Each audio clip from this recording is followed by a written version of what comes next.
बिस्मिल्लाहिर्रहमानिर्रहीम। अस्सलामुअलैकुम। इमाम साहिब रहमुल्लाह ने फ़रमाया, मेरे बेटे, तुम घर का सुकून हासिल नहीं कर सकते जब तक कि अपनी बीवी के मामले में इन 10 आदतों को ना अपनाओ। लिहाजा इनको गौर से सुनो और अमल का इरादा करो। औरतें तुम्हारी तवज्जो चाहती हैं और चाहती हैं कि तुम इनसे वाज़िया अल्फाज में मोहब्बत का इजहार करते रहो। लिहाजा वक्तन फ़वक्तन अपनी बीवी को अपनी मोहब्बत का एहसास दिलाते रहो और वाज़िया अल्फाज में इसको बताओ कि वो तुम्हारे लिए किस कदर अहम और महबूब है और इसका वफ़ादार है। इस गुमान में ना रहो कि वो ख़ुद समझ जाएगी। रिश्तों को इजहार की ज़रूरत हमेशा रहती है। याद रखो, अगर तुमने इस इजहार में कंजूसी से काम लिया तो तुम दोनों के दरमियान एक तल्ख दरार आ जाएगी जो वक्त के साथ बढ़ती रहेगी और मोहब्बत को ख़त्म कर देगी। औरतों को सख्त मिजाज और ज़रूरत से ज़्यादा मोहतात मर्दों से कोफ्त होती है, लेकिन वो नरम मिजाज मर्द की नरमी का बेजा फ़ायदा उठाना भी जानती हैं। लिहाजा इन दोनों सफ़ात में एतदाल से काम लेना ताकि घर में तवाज़न कायम रहे और तुम दोनों को ज़हनी सुकून हासिल हो। औरतें अपने शोहर से वही तवक्को रखती हैं जो शोहर अपनी बीवी से रखता है, यानी इज़्ज़त, मोहब्बत भरी बातें, ज़ाहिरी जमाल, साफ़ सुथरा लिबास और खुशबूदार जिस्म। लिहाजा हमेशा इसका ख़याल रखना। हमारे यहाँ शोहरों में ये हिस्स बिल्कुल नहीं पाई जाती। खुश लिबासी, खुश गुफ्तारी वग़ैरह घर में आते ही ख़त्म हो जाती है। याद रखो, घर की चार दीवारी औरत की सल्तनत है। जब वहाँ होती है तो गोया अपनी मुमलिकत के तख्त पर बैठी होती है। इसकी इस सल्तनत में बेजा मुदाखलत हरगिज़ न करना और इसका तख्त छीनने की कोशिश न करना। जिस हद तक मुमकिन हो घर के मामलात इसके सपुर्द करना और इसमें तसर्रुफ़ की इसको आज़ादी देना।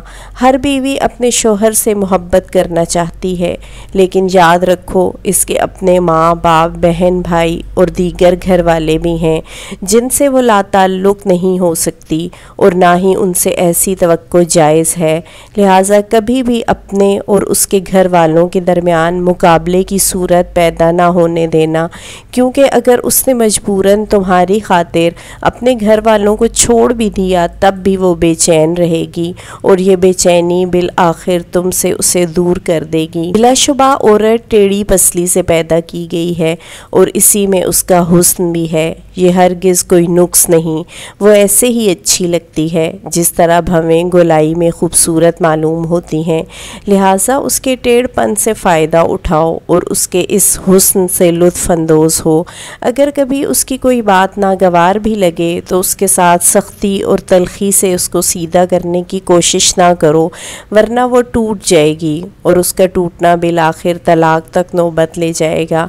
मगर इसके साथ साथ ऐसा भी ना करना कि उसकी हर गलत और बेजा बात मानते ही चले जाओ, वरना वो मगरूर हो जाएगी जो उसके अपने लिए ही नुकसानदेह है।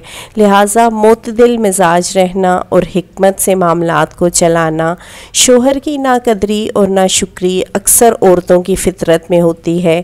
अगर सारी उम्र भी उस पर नवाज़िशें करते रहो लेकिन कभी कोई कमी रह गई तो वो यही कहेगी, तुमने मेरी कौन सी बात सुनी है आज तक। लिहाजा इसकी इस फितरत से ज़्यादा परेशान मत होना और ना ही उसकी वजह से इससे मोहब्बत में कमी करना। ये एक छोटा सा ऐब है इसके अंदर, लेकिन इसके मुकाबले में इसके अंदर बेशुमार खूबियाँ भी हैं। बस तुम उन पर नज़र रखना और अल्लाह की बंदी समझकर उससे मोहब्बत करते रहना और हकूक़ अदा करते रहना। हर औरत पर जिस्मानी कमज़ोरी के कुछ अयाम आते हैं। इन अयाम में अल्लाह ताला ने भी इनको इबादात में छूट दी है। इसकी नमाज़ें माफ़ कर दी हैं और इसको रोज़ों में उस वक्त तक ताख़ीर की इजाज़त दी है जब तक वो दोबारा सेहतयाब ना हो जाए। बस इन अयाम में तुम इसके साथ वैसे ही मेहरबान रहना जैसे अल्लाह ताला ने इस पर मेहरबानी की है। जिस तरह अल्लाह ने इस पर से इबादात हटा ली, वैसे ही तुम भी इन अयाम में इसकी कमज़ोरी का लिहाज रखते हुए इसकी ज़िम्मेदारियों में कमी कर दो और इसके काम काज में मदद करा दो और इसके लिए सहूलत पैदा करो।